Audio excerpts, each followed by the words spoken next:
friends and families, welcome to Free Baking Class by Elfin. இன்னைக்கு ஒரு பர்ஃபெக்டான donut தான் பார்க்க போகிறோம். இது வந்து ஷாப்பில் வாங்குகிற அதே டேஸ்ட்டு, அதே டெக்ஸ்சர், அதே லுக்கில் வந்து இருக்கும். ஸோ வந்து நான் கொடுத்துருக்க measurement, instruction, tips and tricks எல்லாத்தையுமே மிஸ் பண்ணாமல் பாருங்கள்.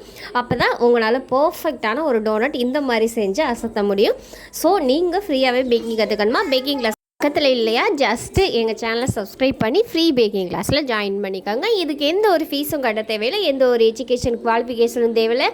ஜஸ்ட்டு எங்கள் சேனலை சப்ஸ்கிரைப் பண்ணி ஜாயின் பண்ணிக்கோங்க. நீங்கள் ஃப்ரீயாகவே பேக்கிங் கற்றுக்க நாங்கள் உங்களுக்கு முடிஞ்ச அளவுக்கு ஹெல்ப் பண்ணுறோம். எங்களுடைய சேனல் உங்களுக்கு பிடிச்சிருந்துச்சுன்னா லைக் பண்ணுங்கள், ஷேர் பண்ணுங்கள், கமெண்ட் பண்ணுங்கள், சப்ஸ்கிரைப் பண்ணுங்கள். பக்கத்தில் இருக்க பெல் ஐக்கானை கிளிக் பண்ணி ஜாயின் பண்ணிக்கோங்க. ஃபர்ஸ்ட் வந்து 150 ml அளவு காய்ச்சி வெதுன்னு இருக்கிற பால், அதாவது கை வச்சோன்னா பொறுக்கிற அளவுக்கு சூடு இருக்கணும். வச்ச உடனே டக்குன்னு சுடுதுன்னு எடுக்கிற அளவுக்கு சூடு இருக்கக்கூடாது. வச்சு நம்ம கை பொறுக்கிற அளவுக்கு தாங்குகிற அளவுக்கு சூடு இருக்கணும். அப்போ தான் ஈஸ்ட் வந்து ஆக்டிவேட் ஆகும். அப்போ நீங்கள் ஒரு வேளை ஓவர் சூடாக இருந்துச்சுன்னா ஈஸ்ட் வந்து இதில் பொங்கி வராது. அதே சமயத்தில் ரொம்ப சூடு கம்மியாக இருந்தாலும் ஈஸ்ட் வந்து பொங்கி வராது. மிதமான சூட்டில் வந்து கரெக்டாக 150 ml அளவு பால் எடுத்திருக்கேன். இதில் வந்து கரெக்டாக நான் 35 கிராம் அளவு சுகர் எடுத்திருக்கேன். அதாவது நார்மல் ஒயிட் சுகர் வந்து 35 கிராம் அளவு எடுத்திருக்கேன். இந்த சுகரை சேர்த்துட்டு நம்ம வந்து லைட்டாக மிக்ஸ் பண்ணிக்கலாம். அதாவது இந்த சர்க்கரை கரையிற அளவுக்கு மிக்ஸ் பண்ணிக்கலாம். ஏன்னா வெறும் பால்லையோ தண்ணியிலையோ ஈஸ்ட் வந்து அவ்வளோ சீக்கிரம் ஆக்டிவேட் ஆகாது. ஸோ சர்க்கரையும் சேர்த்தா தான் ஈஸ்ட் வந்து நல்லா ஆக்டிவேட் ஆகி கிடைக்கும். அப்புறமாட்டி சர்க்கரையை சேர்த்துக்கலான்னு சொல்லிட்டு சேர்க்காதீங்க. ஃபஸ்ட்டு இந்த பாலில் ஃபஸ்ட்டு சர்க்கரையை சேர்த்துட்டு அதுக்கப்புறம் தான் நம்ம ஈஸ்ட்டு சேர்க்கணும்.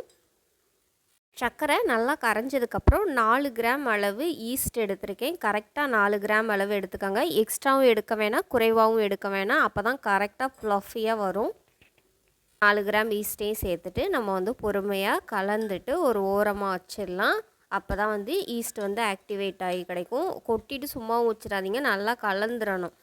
அதாவது பால் கூட நல்லா மிங்கிள் ஆகிற அளவுக்கு கலந்துட்டு அதை ஒரு ஓரமாக வச்சிட்டிங்கன்னா அப்படி ப்ரூஃப் ஆகி கிடைக்கும், நுர மாதிரி பொங்கி கிடைக்கும். அந்த அளவு வர்ற வரைக்கும் நம்ம வெயிட் பண்ணணும். இப்போ ஒரு 5 to 10 minutes அளவுக்கு ஒரு ஓரமாக வச்சிடலாம்.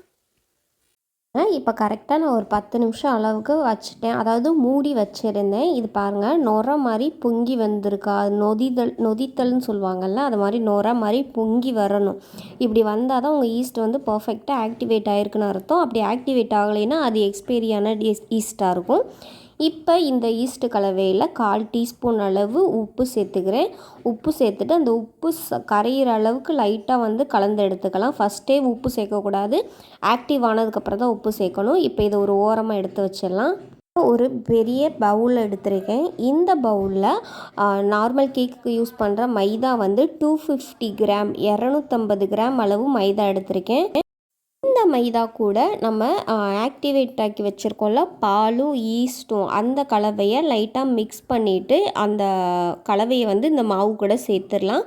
ஃபுல்லாத்தையும் சேர்த்துட்டு நல்லா வந்து நம்ம பிசைஞ்சு எடுத்துக்கணும். கரெக்டாக பால் காய்ச்சும் போது கொஞ்சம் தண்ணி ஊற்றாமல் காய்ச்சுங்க. அப்போ வந்து டேஸ்ட் இன்னுமே சூப்பராக இருக்கும். இப்போ நான் ஒரு ஸ்பேட்சில் வச்சு ஜஸ்ட்டு எல்லாத்தையும் ஒரு சேர மிக்ஸ் பண்ணிவிட்டு அதுக்கப்புறமா நான் வந்து கையில் பிசைஞ்சிக்கலாம். ஃபஸ்ட்டு ஸ்பேட்சில் வச்சு பிசையும் போது உங்களுக்கு அந்த பால் வந்து பத்தாதது மாதிரி இருக்கும்.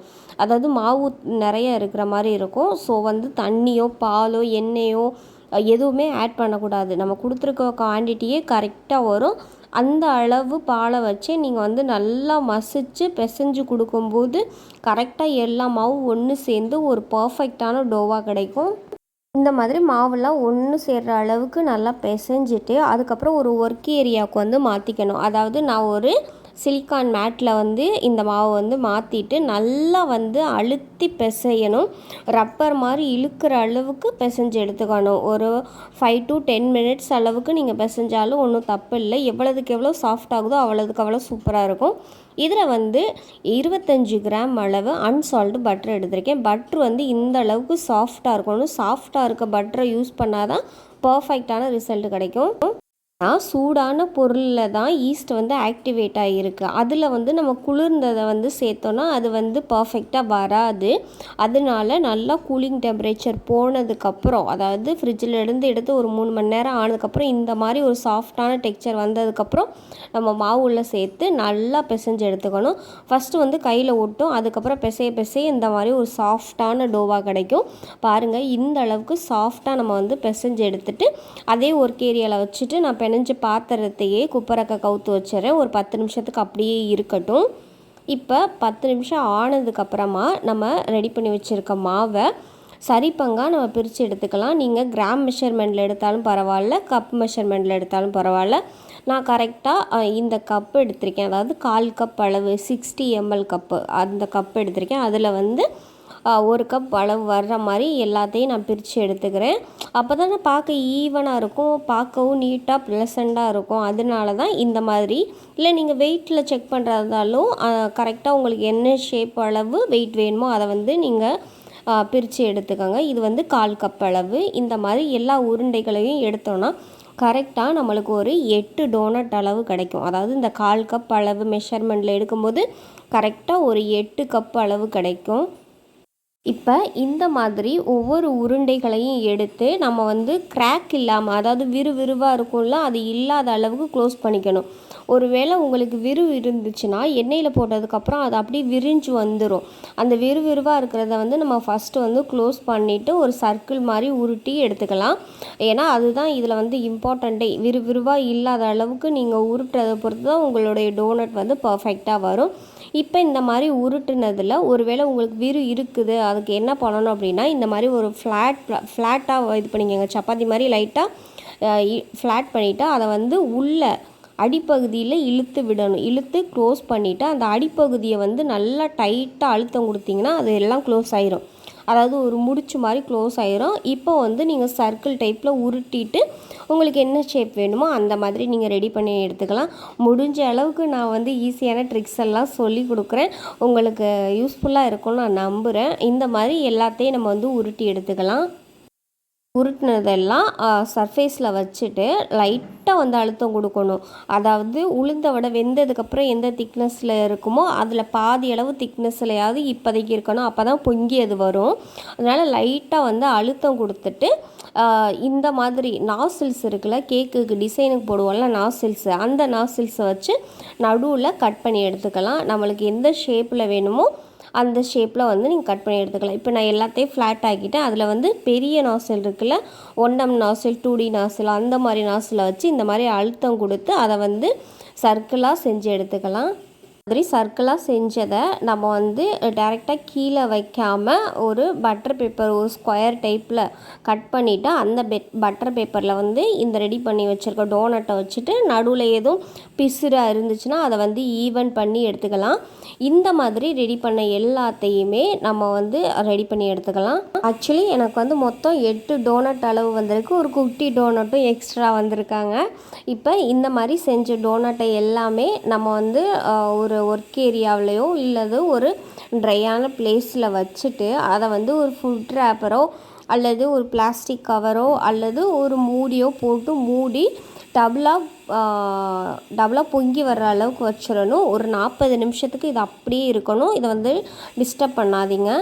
இல்லை 40 நிமிஷத்துக்கு அப்புறம் இப்போ நான் எடுத்துட்டேன். பாருங்கள், நம்ம உளுந்த வடை மாதிரி நல்லா பொங்கி ஒரு ஷேப்புக்கு வந்திருக்குல்ல, இந்த மாதிரி டெக்ஸ்சர் வர்ற வரைக்கும் நம்ம வந்து வெயிட் பண்ணணும். அதாவது 40 நிமிஷம். இதுவே குளிர்காலங்களில் இந்த டோனட்டை செய்கிறீங்கன்னா அது வந்து உப்பி வர்றதுக்கு கொஞ்சம் டைம் எடுக்கும். வெயில் காலங்களில் சீக்கிரமாக வந்து உப்பி கிடச்சிரும். அதாவது இட்லி மாவு கான்செப்ட் மாதிரி தான். இட்லி மாவு வந்து வெயில் காலத்தில் சீக்கிரம் புளிக்காது. ஒரு கடாயில் வந்து நான் வந்து தேவையான அளவு, அதாவது அந்த நம்ம போடுற டோனட் வந்து முங்கி அந்த பாத்திரத்தோட அடியில் வந்து செட்டில் ஆகக்கூடாது, மிதக்கணும். அந்த அளவுக்கு எண்ணெய் ஊற்றணும். இப்போ வந்து சிம்மில் தான் வைக்கணும். அதாவது சின்ன பர்னர் இருக்கும்ல, அதில் வந்து சிம்மில் வச்சுட்டு, அதாவது நம்ம முழுசாக பொரிக்கிற வரைக்கும் அதாவது கடாயை அடுப்பில் வச்சதுலேருந்து அதை பொரித்து எடுக்கிற வரைக்கும் சிம்மில் தான் இருக்கணும். சில பேர் வந்து சிம்மிலே ஹை ஃப்ளேமில் நல்லா சூடாக்கிட்டு கொதி வர்ற அளவுக்கு வந்ததுக்கப்புறம் டோனட்டை போட்டுட்டு நம்ம உடனே சிம்மில் வைப்பாங்க. அப்படி பண்ணவே கூடாது. அதாவது பாத்திரத்தை நீங்கள் அடுப்பில் வச்ச உடனே சிம்மில் தான் இருக்கணும். அதுக்கப்புறம் தான் நீங்கள் எண்ணெய் சேர்க்கணும். எண்ணெய் சேர்த்து அது வந்து ஓரளவுக்கு லைட்டாக சுடணும். ரொம்பலாம் ஹை சூடில் இருக்கக்கூடாது. லைட்டாக சுடும்போது நம்ம ரெடி பண்ணி வச்சுருக்க டோனட்டை வந்து ஒன்று ஒன்றா பொறுமையாக போட்டு எடுத்துக்கணும். மாதிரி பட்டர் பேப்பரில் வைக்காமல் டைரெக்டாக நீங்கள் ஒரு பிளேட்லேயோ எதுலேயோ வச்சிட்டிங்கன்னா இந்த இப்போ ஒட்டிக்கிட்டு இருக்குல்ல அந்த மாதிரி ஒட்டி பிடிச்சிரும். அதில் நம்ம வந்து எடுக்கவே முடியாது. அது வந்து கொஞ்சம் கஷ்டமாக இருக்கும். ஸோ அதனால் நீங்கள் வந்து முடிஞ்ச அளவுக்கு பட்டர் பேப்பரில் வைக்க பாருங்கள். அதுக்கப்புறமா இதை போடும்போது ரொம்ப பொறுமையாக போடணும். ஏன்னா எண்ணெய் டபார்னு தெரிச்சிரும். அதனால கொஞ்சம் கவனமாக போட்டு எடுங்க.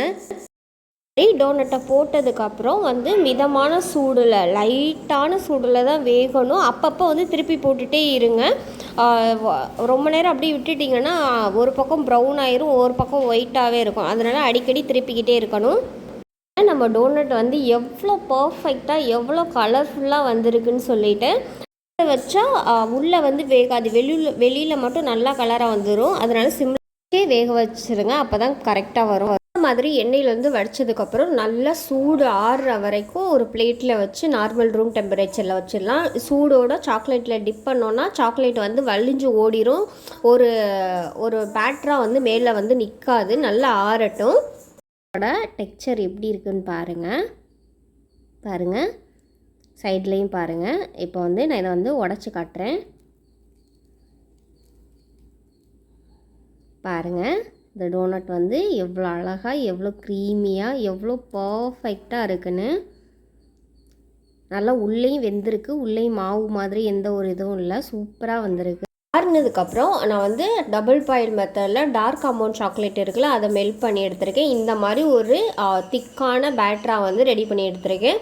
நம்ம டோனட்லாம் பாருங்கள் சூப்பராக ரெடியாக இருக்குது. நல்லா ஸ்பாஞ்சியாக சூப்பராக ரெடியாக இருக்குல்ல. இப்போ நம்ம வந்து ரெடி பண்ணி வச்சுருக்கோம்ல இந்த சாக்லேட் இது அதில் வந்து நம்ம வந்து முக்கி எடுத்துக்கலாம். அதாவது இப்படி ஒரு சைடு திருப்பிக்காங்க. ஒரு சைடு ஓரத்தை மட்டும் பிடிச்சிட்டு இப்படி ரொட்டேட் பண்ணிவிட்டு இப்படி எடுத்துடணும். ஓகே,